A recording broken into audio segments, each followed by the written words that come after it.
Saudi अरब के शहर अल-कसीम में वाक़ खजूरों के एक बाग में कमोबेश खजूर के 2 लाख दरख्त हैं और ये बाग राह अल्लाह में वक्फ है।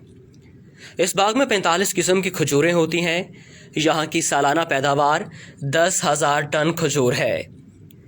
ये बाग रुए ज़मीन में पाया जाने वाला सबसे बड़ा वक्फ है। इस बाग की आमदनी से दुनिया के मुख्तलिफ ममालिक में मसाजिद की तामीर, खैराती काम और हरमैन शरीफैन में इफ्तारी के दस्तरखान लगाए जाते हैं।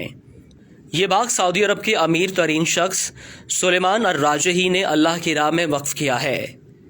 सुलेमान अर-राजही ने गुर्बत में आंख खोली। वो स्कूल में पढ़ रहे थे कि एक दिन स्कूल इंतज़ामिया ने तफरीही टूर तश्कील दिया और हर तालिब इल्म से 1 रियाल जमा करवाने को कहा। ये घर जाते हैं मगर वालिदैन के पास 1 रियाल तक नहीं होता। ये बहुत रोते हैं। टूर के लिए जाने की तारीख करीब आती है। इधर उनके समाही इम्तहानात का रिजल्ट आता है। ये क्लास में पोजीशन लेते हैं और एक फ़लस्तीनी उस्ताद बतौर इनाम उन्हें 1 रियाल देता है। ये दौड़ते हुए तफरीही प्रोग्राम के मसूल के पास जाते हैं और 1 रियाल जमा कराते हैं। ये अपनी तालीम मुकम्मल करके जद्दा शहर में एक कमरे को बैंक का नाम देकर काम शुरू करते हैं। मुख्तसर अरसे में अर-राजही के नाम से बैंकों का एक जाल पूरे सऊदी अरब में फैल जाता है। सुलेमान अर-राजही अपने उस फ़लस्तीनी उस्ताद की तलाश में निकलते हैं। उस्ताद से मुलाकात होती है। वो रिटायर्ड हो चुके होते हैं। मौशी हालात ऐसे कि घर का चूल्हा चलाना मुश्किल हुआ पड़ा है। राजही अपने फ़लस्तीनी उस्ताद को गाड़ी में बिठाते हैं और उनसे कहते हैं कि मेरे ऊपर आपका कर्ज है।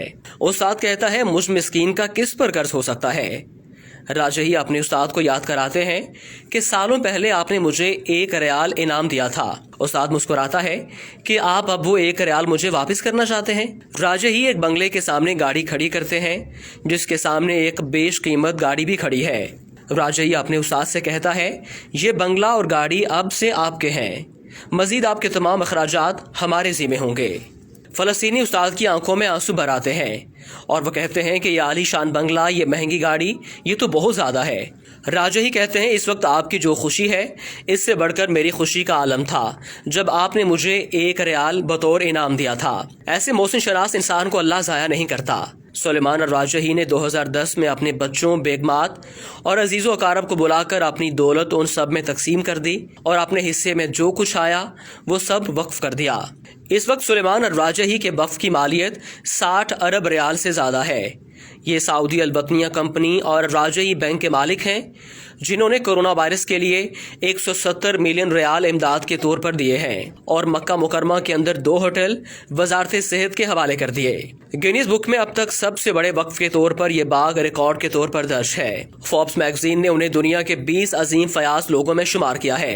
शायद सऊदी अरब का कोई शहर ऐसा नहीं मिलेगा जहाँ राजही फैमिली की तरफ से मस्जिदें तामीर ना की गई हों। नीज दावती सेंटर्स, मेकरात, कुरानिया, खैराती जमीयत वगैरह में आपका भरपूर तामुन रहता है। और इससे बड़ी बात यह है कि ये अपने मुलाजमीन को माह ख़त्म होने से पहले उनकी उजरत दे देते हैं, जबकि मुलाजमीन की तादाद 1.5 लाख से ज़्यादा है। इस अजीम हस्ती का इंतकाल हो गया। इन्ना लिल्लाहि व इन्ना इलैहि राजिऊन।